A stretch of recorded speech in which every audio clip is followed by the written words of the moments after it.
Jones takes me, gets the kick smother, ricochets to Montagna. To Del Sando and Peter's Bird in this corner. Past the blue ball is excellent. He wasn't played by Ken Peake. He does have pace and used the footy well.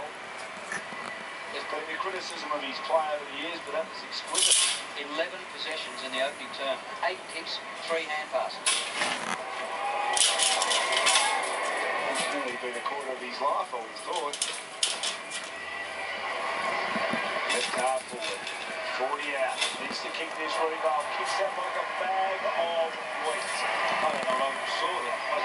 It was the flattest football of all time. At half the ground.